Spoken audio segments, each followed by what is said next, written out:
नमस्कार, शीतल की कहानियों में आप सबका स्वागत है। आज की कहानी है माँ की समझदारी। आज सुबह लक्ष्मी जी कुछ ज़्यादा ही जल्दी उठ गई थी। रसोई घर से लगातार खटपट की आवाज़ आ रही थी। यह आवाज़ उनके बेटे और बहू के कमरे में भी जा रही थी।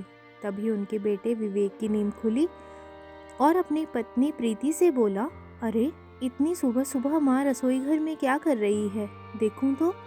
ऐसा कहते हुए जैसे ही विवेक उठने लगा तभी प्रीति बोली, अरे कहीं जाने की ज़रूरत नहीं है, बिना मतलब अपनी नींद हराम कर रहे हो। तुम्हारी माँ अपने पीने के लिए पानी गर्म कर रही होंगी और इस चक्कर में हमारी नींद खराब कर देती हैं। तुम्हें कितनी बार कहा है कि सोने से पहले दरवाज़ा अच्छे से बंद किया करो, लेकिन तुम कहाँ मानते हो, सारी नींद खराब कर दी। कोई काम धंधा तो है नहीं इन्हें, घर का काम करते समय तो इनके घुटनों में दर्द होता है, लेकिन सुबह सुबह तैयार होकर पार्क में टहलने के लिए निकल जाती हैं। यहाँ हमें नींद आए या ना आए किसी को क्या फ़र्क पड़ता है।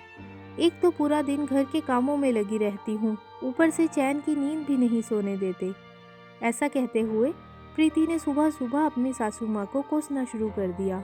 तभी विवेक ने कहा, अरे प्रीति, तुम भी जानती हो कि माँ की गठिया की बीमारी के चलते डॉक्टर ने उन्हें टहलने की सलाह दी है। और वैसे भी इतना भी काम नहीं होता जितना तुम बोलती रहती हो।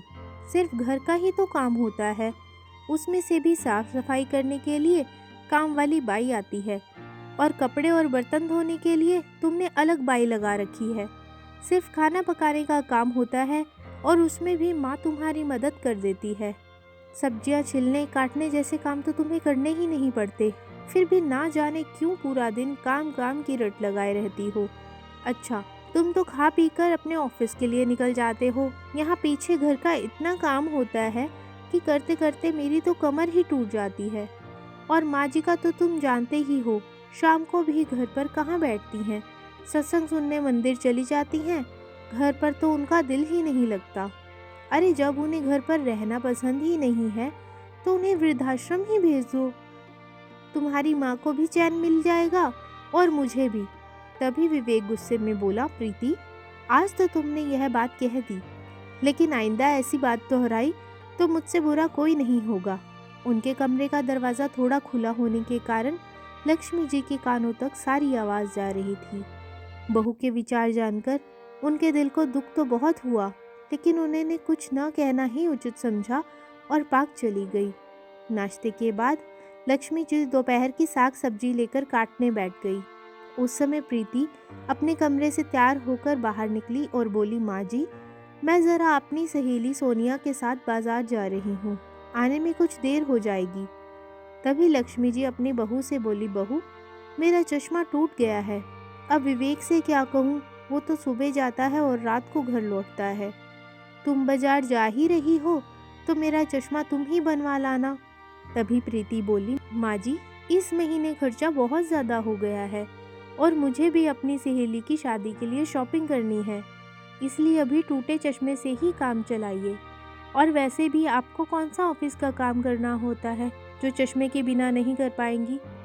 अगले महीने मैं आपका चश्मा बनवा लाऊंगी। तो लक्ष्मी जी बोली, ठीक है बहू। प्रीति अपना पर्स उठाकर चलती बनी। चश्मे के बिना लक्ष्मी जी बहुत मुश्किल से गुजारा कर रही थी। एक दिन उनका पोता सोनू उनके कमरे में बैठकर खेल रहा था।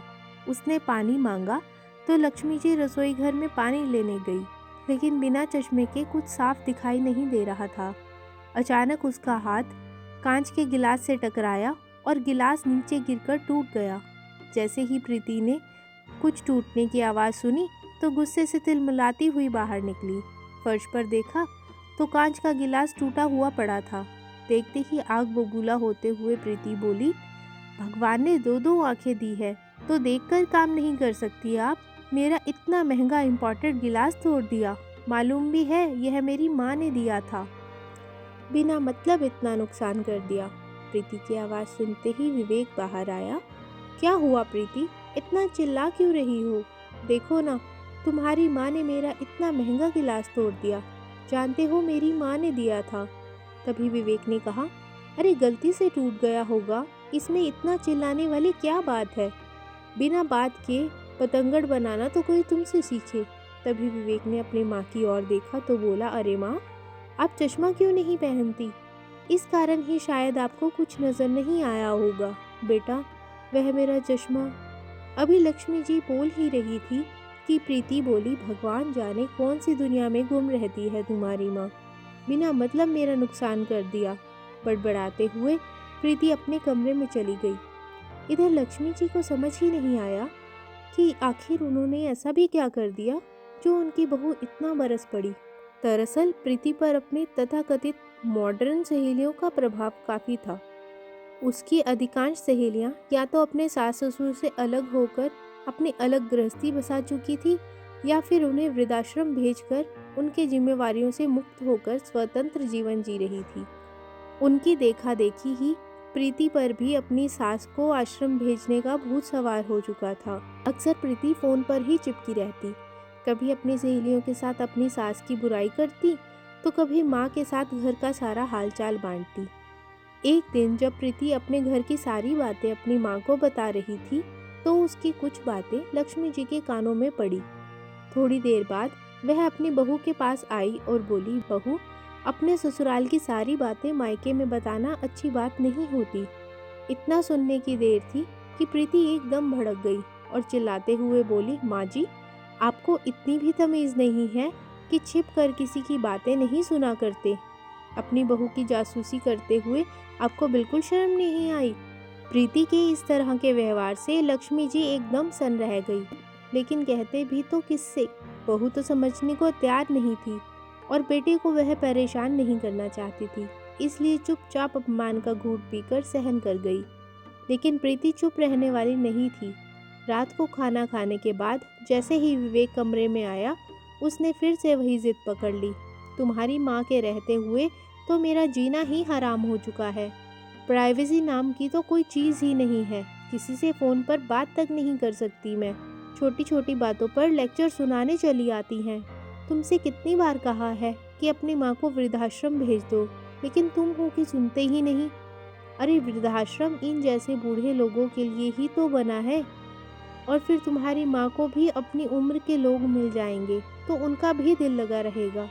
तभी विवेक बोला, प्रीति, बड़े बुजुर्ग अगर कुछ समझाते हैं तो हमारे भले के लिए ही समझाते हैं, लेकिन यह सब बातें तुम्हारे दिमाग से बाहर है।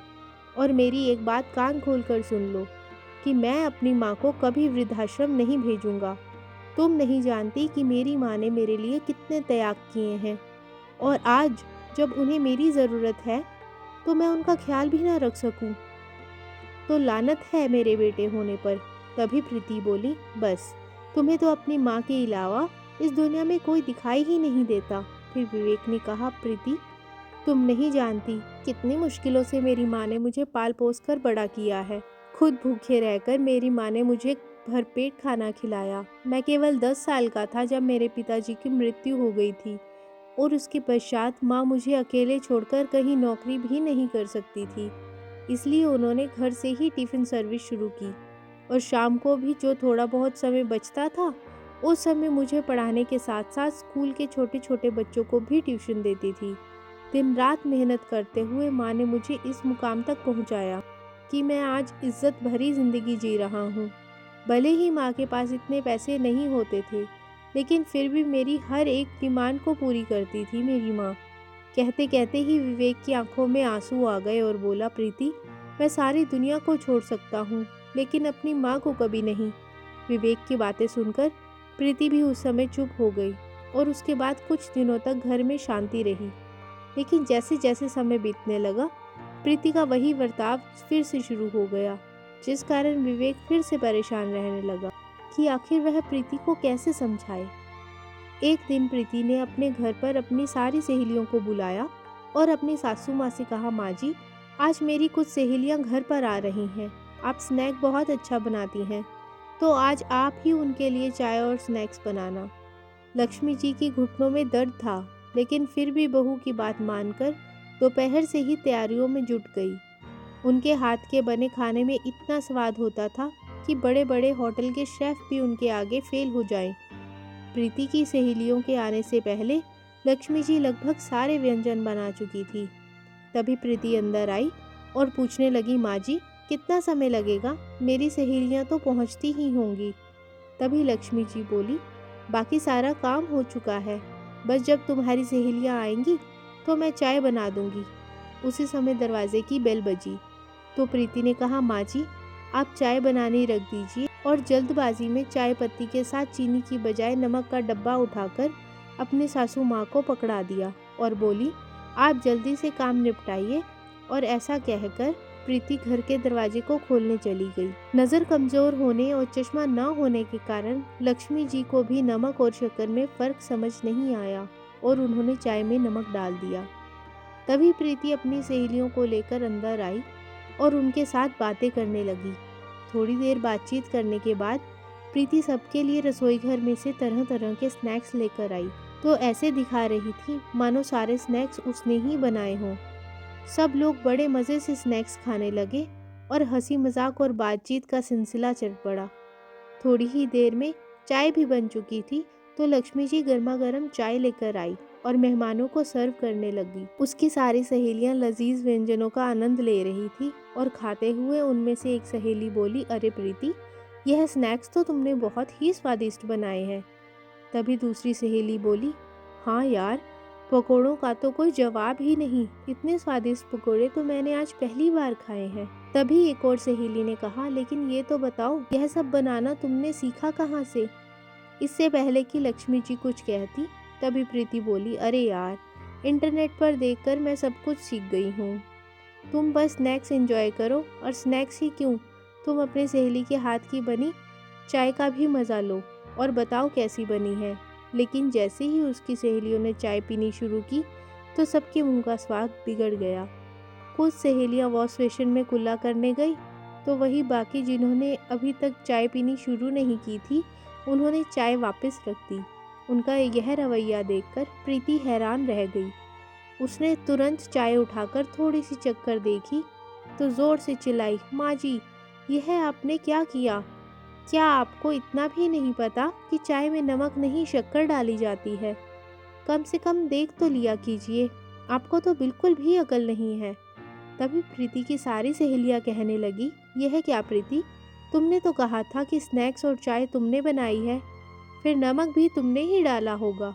तभी लक्ष्मी जी विनम्र भाव से बहू की सहेलियों को बोली, गलती तो मुझसे हुई है, चाय मैंने ही बनाई थी और ढंग से नज़र ना आने के कारण नमक भी मुझसे ही गलती से डल गया, मुझे माफ़ करना बेटा। तभी प्रीति की एक सहेली, जो बहुत अच्छे स्वभाव की थी, उठकर लक्ष्मी जी के पास आई और उन्हें गले से लगाते हुए बोली, नहीं आंटी जी, आप हमसे बड़ी हैं तो प्लीज़ माफ़ी मत मांगिए, छोटी मोटी गलतियां तो हो जाती हैं। उसके बाद प्रीति ने उन्हें कुछ ना कहना ही उचित समझा।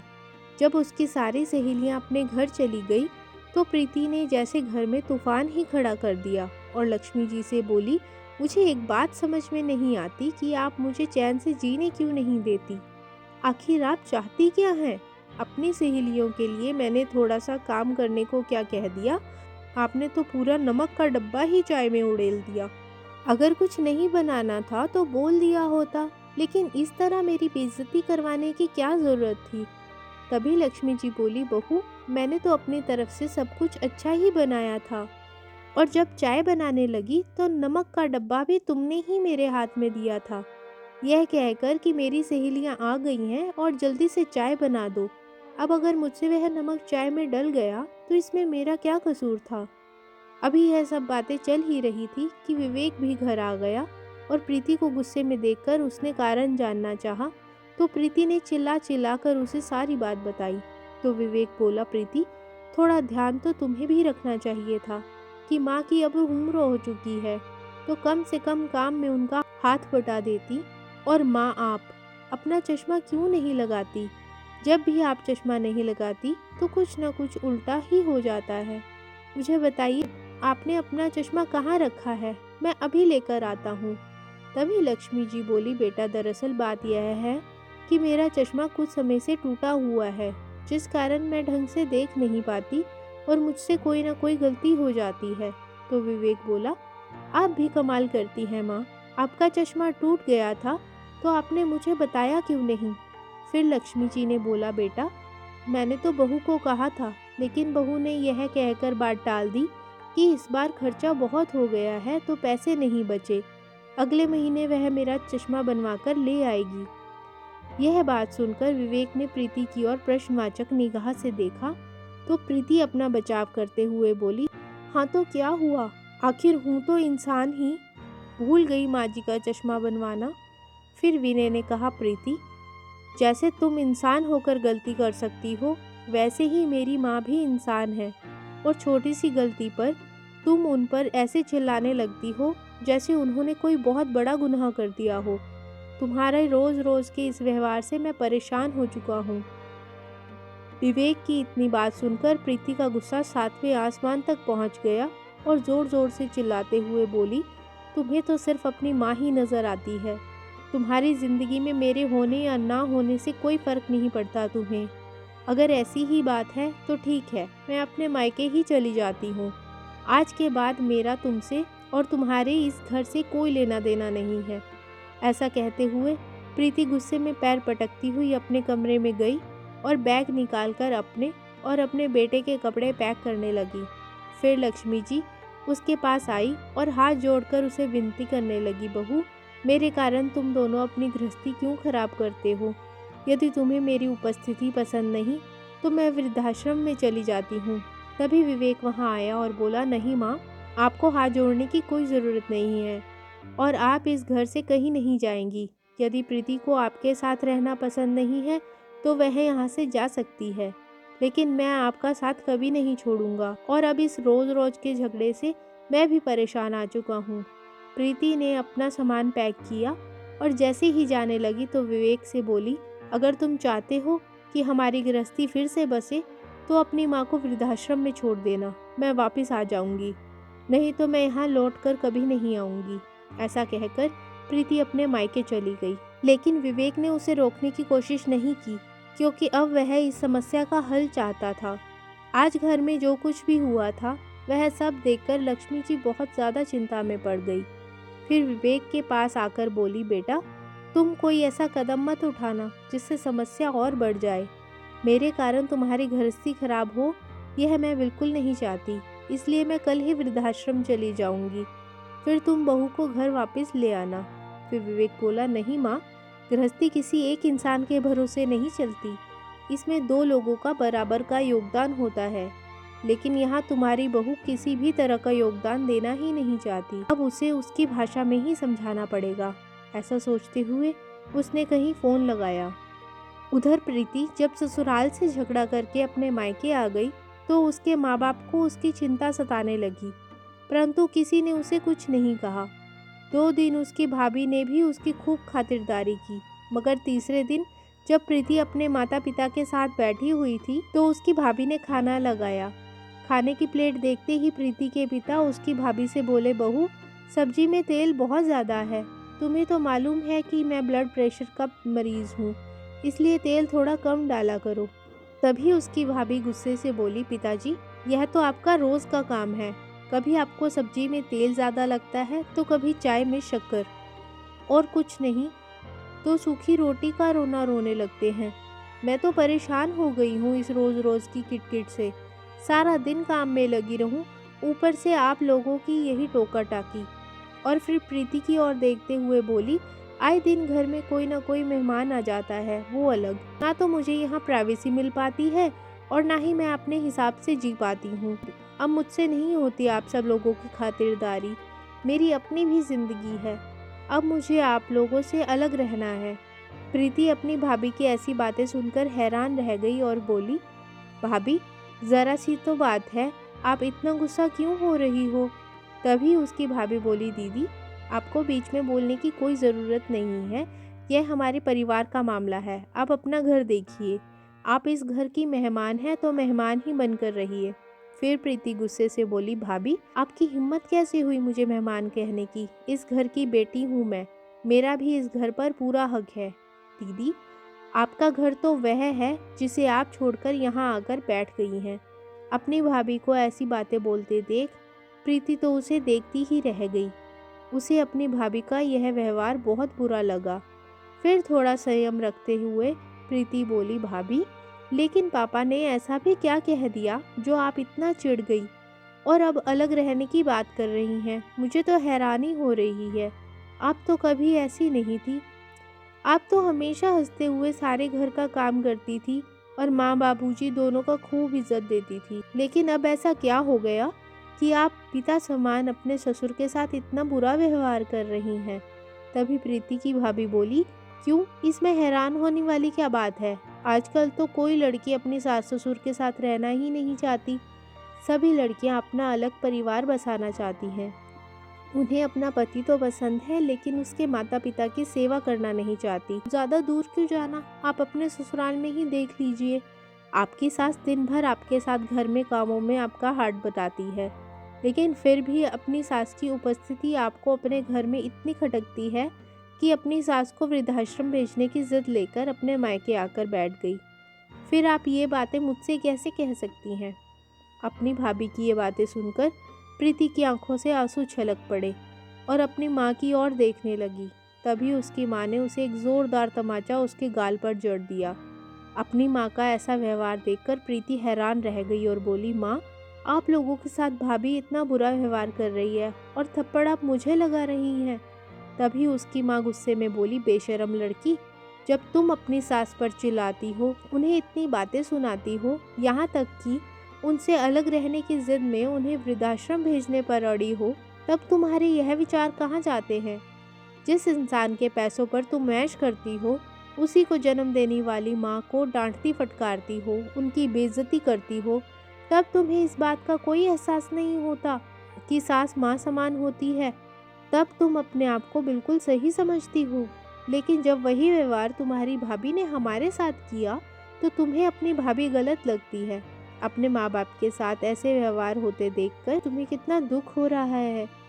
इतनी बात सुनते ही प्रीति की नज़रें शर्म से झुक गई। बेटी, मैं तुम्हें कितना समझाया करती थी कि अपने ससुराल वालों की बातें ससुराल तक ही सीमित रखा करो। अपने मायके में कोई बात बताने की ज़रूरत नहीं। हमारी परवरिश तो ऐसी नहीं थी। मैंने कभी तुझे कोई गलत सलाह नहीं दी, लेकिन आज तूने जो हरकत की है, उसके कारण हमारी परवरिश पर भी सवाल उठेंगे। तेरे ससुराल वाले तो यही सोचेंगे कि तेरी माँ ने तुझे अपनी सास को वृद्धाश्रम भेजने की सलाह दी है, गलत बातें सिखाई हैं। क्या आज से पहले तूने अपनी भाभी को इस तरह हम लोगों से बात करते हुए देखा है? अरे वह तो कभी ऊंची आवाज़ में भी बात नहीं करती थी, लेकिन तुम्हारी देखा देखी तुम्हारी भाभी पर भी गलत प्रभाव पड़ रहा है। अपनी माँ की बातें सुनकर प्रीति को एहसास हुआ कि वह कितनी बड़ी गलती कर बैठी। बहुत देर वह सोच विचार में बैठी रही। रात हो चुकी थी, लेकिन उसे नींद नहीं आ रही थी। अगले दिन सुबह होते ही प्रीति ने अपना सामान पैक कर लिया और अपने ससुराल वापस लौट गई। जैसे ही प्रीति अपने ससुराल पहुंची, तो लक्ष्मी जी उसे अपने सामने देखकर हैरान रह गई। इससे पहले कि वह कुछ बोल पाती, प्रीति उनके पैरों में गिर गई और बोली, माँ जी, मुझे माफ़ कर दीजिए। मेरी आंखों पर स्वार्थ की पट्टी पड़ गई थी, जिस कारण मैं आपके साथ इतना बुरा व्यवहार कर बैठी। अपनी बहू को इस तरह माफ़ी मांगते देख लक्ष्मी जी ने उसे उठाकर अपने गले लगा लिया। लेकिन लक्ष्मी जी यह बात समझ नहीं पाई कि आखिर 2 दिन में ऐसा क्या हो गया जो प्रीति उल्टे पांव वापस आ गई और रोते हुए उनसे माफ़ी मांगने लगी। विवेक, जो ऑफिस जाने के लिए अपने कमरे में तैयार हो रहा था, प्रीति की आवाज़ सुनकर बाहर निकला। सास बहू को इस तरह गले लगते देख उसके चेहरे पर मुस्कान आ गई। तैयार होकर घर से बाहर निकला तो सबसे पहले उसने अपनी सासू माँ को फ़ोन लगाया और उनकी मदद के लिए उन्हें शुक्रिया अदा करते हुए बोला, माँ जी, धन्य हैं आप। अगर सभी माँ बाप अपने बच्चों की गलत हरकतों पर उनका साथ ना देते हुए उन्हें इसी तरह सही रास्ते पर लाए, तो कोई घर परिवार कभी नहीं उजड़ेगा। कहते कहते विवेक की आंखों में आंसू आ गए। दरअसल हुआ यूँ था कि जिस दिन प्रीति विवेक से झगड़ा करके अपने मायके गई थी, उसी दिन विवेक ने अपनी सासू माँ को फ़ोन करके सारा किस्सा बयान कर दिया था और इस मामले में उनसे मदद मांगी थी। प्रीति की माँ अपने दामाद और समधन को खूब अच्छी तरह से जानती थी, इसलिए आज जो कुछ भी प्रीति के मायके में हुआ, वह सब प्रीति के माता पिता और भाभी का सोचा समझा नाटक था, ताकि वह प्रीति को सही रास्ते पर ला सके। आज प्रीति बहुत खुशी से अपने घर का सारा काम कर रही थी और लक्ष्मी जी के साथ खूब हंस बतिया रही थी। जब विवेक घर लौटा तो चीखने चिल्लाने की आवाज़ों के स्थान पर हंसी ठिठोली की आवाज़ें पूरे घर में गूंज रही थी। ये नज़ारा देखकर विवेक सोचने लगा, प्रीति की माँ की तरह यदि सभी माता पिता समझदारी से काम लें तो बहुत से घर उजड़ने से बच जाएंगे। आप सबको यह कहानी कैसी लगी कमेंट बॉक्स में ज़रूर बताइएगा।